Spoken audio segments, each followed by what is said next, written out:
సాక్షి life మీ ఆరోగ్య నేస్తం. Subscribe చేయండి. ఇక ఎన్టీఆర్ వర్ధంతి సందర్భంగా మరొకసారి ఎన్టీఆర్ గురించి చర్చ సహజంగానే వస్తుంది. ఎన్టీఆర్కి ద్రోహం చేసింది ఎవ్వరు? ముందుగా విజయబాబు గారు. ఎస్ అండి, ఎన్టీఆర్కి ద్రోహం చేసింది ఎవరు అనే పాయింట్ వచ్చినప్పుడు ఏంటంటే నాకు భారతంలో కర్ణుడి పద్యం గుర్తుకొస్తుంది. ఏంటంటే నా చేతన్ నీ చేతన్ వరమడిగిన కృతి చేతన్ వాసవ చేతన్ ధర చేతన్ భార్గవ చేతన్ నరయంగా కర్ణుడిల్గే ఆరుగురి చేతన్ అని చెప్పని పద్యం ఉంటుంది. ఈ ఆరుగురు కర్ణుడి చావుకి కారణం. ఆ విధంగా ఇక్కడ కూడా ఆరుగురు, ఒకళ్ళు ప్రధానంగా చంద్రబాబు నాయుడు గారు, 2 ఎన్టీఆర్ కుటుంబ సభ్యులు, 3 ఈ పత్రికలు అంటే 2 పత్రికలు, 4 ఇవాళ పెద్ద భారీ స్థాయిలో ఒక ఆర్టికల్ చదివాను. ఎంత నవ్వు వచ్చిందంటే జ్యుడిషియరీలో ఉన్నటువంటి ఒక వర్గం వారు. ఇలా మొత్తంగా చూసుకున్నప్పుడు ఈ 6 ఆయన యొక్క చావుకి ప్రధాన, తర్వాత ఆ పార్టీలో ఉన్నటువంటి కొంతమంది సభ్యులు, మొత్తంగా 6 అయ్యారండి. ఆ 6 కూడా ఈయన చావుకి తర్వాత ఏంటి మానసికంగా కుంగి కృషించి చనిపోయేటువంటి చావుకి కారణమైనటువంటి అత్యంత దయనీయమైనటువంటి ముగింపు ఒక మహానటుడు, ఒక మహానాయకుడైనటువంటి రామారావు గారికి పట్టినటువంటి గతి.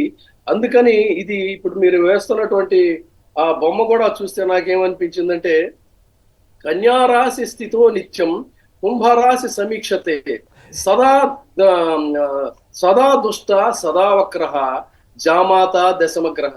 అంటే నేను ఇప్పుడు సంక్రాంతి పండుగ చాలా మంది ఇళ్లకు అల్లుళ్ళు వెళ్ళారు, వాళ్ళందరి గురించి చెప్పడం లేదు, ఒక చంద్రబాబు నాయుడు గారి గురించే చెప్తున్నా. అంటే ఈ నవగ్రహాలు ఎప్పుడు కూడా రాసులు మారుతూ ఉంటాయండి. కానీ ఈ దశమగ్రహం అనేటువంటిది కేవలం కన్య రాశిలో, అంటే భార్య ప్రాతిపదికగా అడ్డం పెట్టుకొని ఆ కన్యా రాశిలో ఉంటుంది. తర్వాత కుంభ సమీక్షతే అంటే ఏంటి, మామగారి ఇంట్లో ఎంత ఆస్తిపాస్తులు ఉన్నాయి, ఎన్ని కుంభాలు ఉన్నాయి, దాని నిండా రత్నాలు ఉన్నాయా, అధికారం ఉందా, లేకపోతే ఇది ఉందా అది ఉందని ఎంతసేపు దృష్టి అంతా అటే ఉంటుంది. సదా దుష్ట సదా వక్రః, ఎంతసేపు కూడా ఆ వక్రపు ఆలోచనలు దుష్ట ఆలోచనలే చేసి జామాత దశమగ్రహ, ఆ దశమగ్రహం ఆయన అంతు చూసేదాకా కూడా నిద్రపోదు అనేటువంటిదే ఇక్కడ.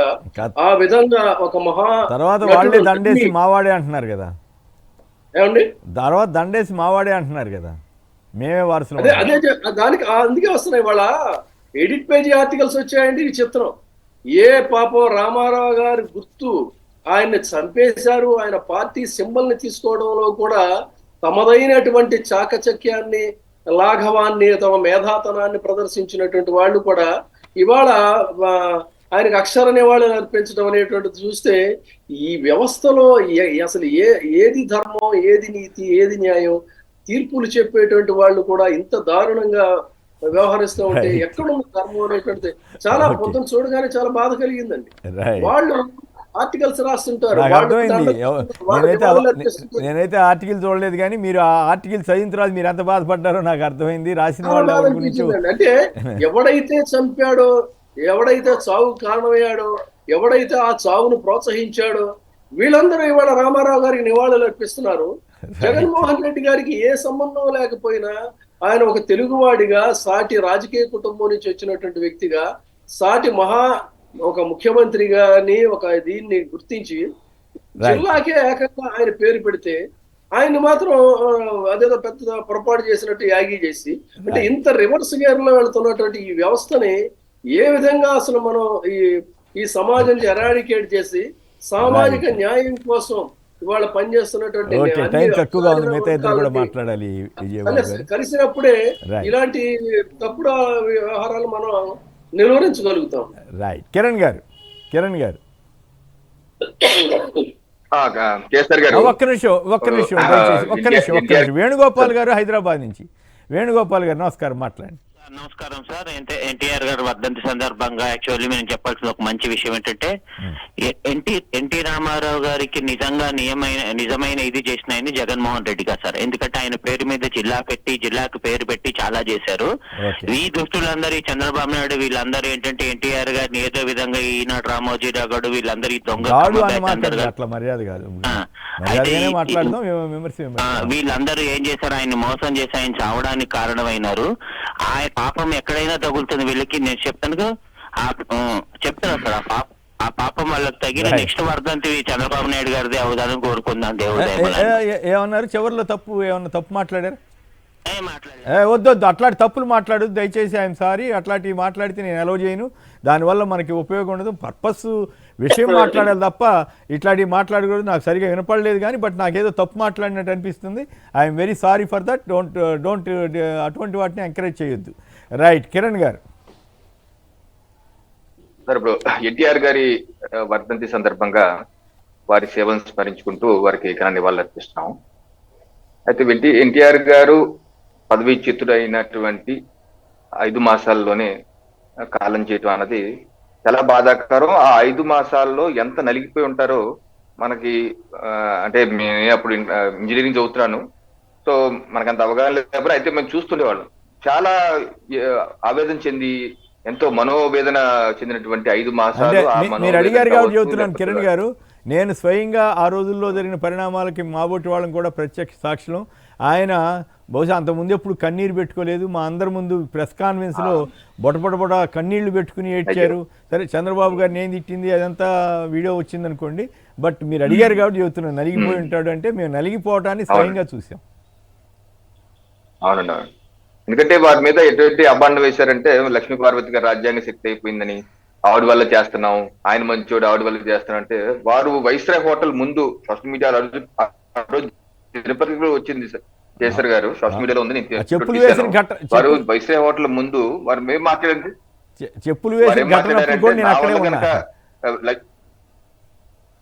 ఉన్నారా? మరి వారు అన్నారంట కదా, లక్ష్మీ పార్వతి గారికి నిజంగా తప్పు చేశారని చెప్తే నేను వారిని వదిలేస్తాను, నేను లక్ష్మీ పార్వతిని పరిచయం చేయిస్తాను అని కూడా అన్నారని చెప్పి రాశారు ఈ పేపర్లు. సో వారు అంతా ట్రాన్స్పరెంట్ గా ఉండి నేను నా మీద మీరు అబాండాలు వేస్తూ కావాలని నా ఈ యొక్క ప్రభుత్వాన్ని కూడదోచి మీరు హైజాక్ చేస్తూ అబాండాలు లక్ష్మీ పార్వతి గారి మీద తోస్తున్నారని చెప్పి కూడా వారు అంటారు జరిగింది. అయినా సరే అలా జరగటం, ఆ తర్వాత వారు కూడా ఎంతో ఇది చంద్రబాబు నాయుడు గారిని కూడా గాడ్సే అని ఏ రకంగా చంద్రబాబు నాయుడు గారు వారిని ఏమన్నారంటే ఎన్టీఆర్ నైతిక విలువలు శూన్యం, మాకు ఎన్టీఆర్ అక్కర్లేదు, ఎన్టీఆర్ గారికి నైతిక విలువలు లేవు, ఆయన అటువంటి వ్యక్తి మా పార్టీకి అక్కర్లేదు, మాకు అక్కర్లేదు అని చెప్పి చంద్రబాబు నాయుడు గారు అంటాం. దానికి వారు బాధపడుతూ వీరు గాడ్సే అని అంటాం. అయితే ఒక విషయం ఏంటంటే ఎన్టీఆర్ గారి మృతి పట్ల అనేక అనుమానాలు అనేక మంది ఉన్నాయి, కానీ ప్రత్యక్షంగా వారి సత్యమైనటువంటి లక్ష్మీ పార్వతి గారికి కూడా ఉన్నాయి. ఎందుకంటే 2014లో వారు కేసీఆర్ గారికి కూడా ఒక వినతి పత్రం ఇచ్చారు, ఇది న్యాయ విచారణ చేయించాలి, ఏ రకంగా మృతి చెందారని దాని పేరు. అలాగే ఇటీవల వైసీపీ ప్రభుత్వంలో కూడా కొడాలి నాని గారు మాజీ మంత్రి గారు కూడా అన్నారు, మాకు చాలా అనుమానాలు ఉన్నాయి, జగన్మోహన్ రెడ్డి గారికి నేను లెటర్ ఇస్తాను, విచారణ చేయించాలని, న్యాయ విచారణ చేయించాలి. మరి ఇప్పుడు వరకు రాష్ట్ర ప్రభుత్వం అంటే వీరిద్దరు కూడా మరి లక్ష్మీబాబు గారు క్యాబినెట్ హోదాయి కాబట్టి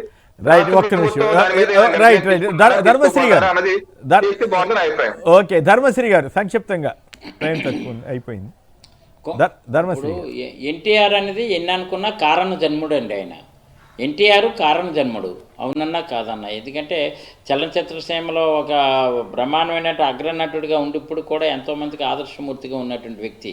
అలాగే రాజకీయ రంగంలో కూడా కారణ జన్ముల్లో ఒక ఎన్టీఆర్, ఒక రాజశేఖర రెడ్డినే చూసామండి. ఎందుకంటే ప్రత్యక్షంగా చూసినటువంటి వాళ్ళ దగ్గర వాళ్ళ దీనిలో కూడు గూడు గుడ్డ అనే నినాదంతో ముందు ఆవిర్భింపజేసి తెలుగుదేశం వచ్చి ద్రోహం చేసింది ఎవరు? కారణ జన్ముడు ద్రోహం చేసి మరి అలాంటి ఆయన్నేమో తెలుగుదేశం పేరు చెప్పి అన్నగారి పేరు చెప్పి చంద్రబాబు నాయుడు వెన్నుపోటు పొడిచి ఆ క్షోభకు గురేసి ఆయన ఆ చావుకు కారకుడు చంద్రబాబు. అలాంటి చంద్రబాబు ఏమో ఈ రోజేమో ఎన్టీఆర్ లెగసీతో ఈ రోజు ఇప్పటికి కూడా ఆయన్ని ఇప్పటికీ వాడుకుంటున్నాడు. ఎంత ఘోరం అంటే చంపిందే ఆయనే, క్షోభ పెట్టి మొత్తం మానసికమైన క్షోభతో ఆయనకి ప్రాణాలు హరింపజేసింది ఆయనే. తీరా చూసి మళ్ళీ ఆయన పేరు చెప్పి ఈ రోజేమో మొసలి కన్నీరు కాస్తుంది. ఎంత ఘోరం అంటే ఎన్టీఆర్ ట్రస్ట్ భవన్లో ప్లాస్టిక్ దండ వేసిన దండ తిప్పిన దండ తిప్పి అలా అది ఉరితాడుగా చేశారు తప్ప ఆయన విగ్రహానికి ఇప్పుడు కూడా ప్లాస్టిక్ దండతో ఆదరించడం, అది ఎంత ఘోరం. నిజంగా వీళ్ళు అలా చెప్పుకున్నారు కానండి, నిజంగా ఈరోజు పాపం ఆయన వర్ధంతికి ఆయన ఎక్కడున్న ఆత్మశాంతి ఉండాలని కోరుకుంటూ ఆత్మక్షోభకు గురి చేసింది చంద్రబాబు. ఆ క్షోభ కారకుడు చంద్రబాబు అనేది తెలుగు ప్రజలు ఎప్పుడు ప్రపంచంలోని తెలుగు ప్రజలు అందరూ కూడా ఈ విషయం మర్చిపోరని మాత్రం చెప్పగలను. రైట్. ఏదేమైనా ఎలక్షన్ రావడంతో ఇంకా హడావుడి చేసి ఎన్టీఆర్ గారి లెగసీని వాడుకోవాలని తెలుగుదేశం పార్టీ విస్తృతంగా ప్రయత్నం చేస్తోంది. కానీ వాస్తవాలు ఏంటంటే ఆయన్నే కూల్చేసి ఆయన మరణానికి కారణమైన వాళ్ళు ఆయనకే దండేసి మాదే వారసత్వం అని చెప్పే పరిస్థితి. ఎందుకంటే వాళ్ళకి స్వయం ప్రకాశితం లేని పరిస్థితుల్లో ఇలా చనిపోయిన వ్యక్తిని వారే కారకులైనటువంటి వాళ్ళే వాడుకునే పరిస్థితి కనపడతా ఉంది. విచిత్రం ఏంటంటే ఆయన సొంత కొడుకులు, కూతుళ్ళు, అల్లుళ్ళే ఆయన్ని ఆ రకంగా ఆ దుర్మార్గపు ఆ రకమైనటువంటి దారుణమైనటువంటి మరణానికి గురి చేశారన్నది జనరల్గా ఉన్న ప్రజాభిప్రాయం. అది అయినప్పుడు కూడా వాళ్ళు దాన్ని దబాయించి ముందు తీసుకెళ్ళగలుగుతున్నారు. కేవలం ఈనాడు, ఆంధ్రజ్యోతి వంటి వాటి అబద్ధ ప్రచారాల వల్ల మాత్రమే సాధ్యమవుతోంది.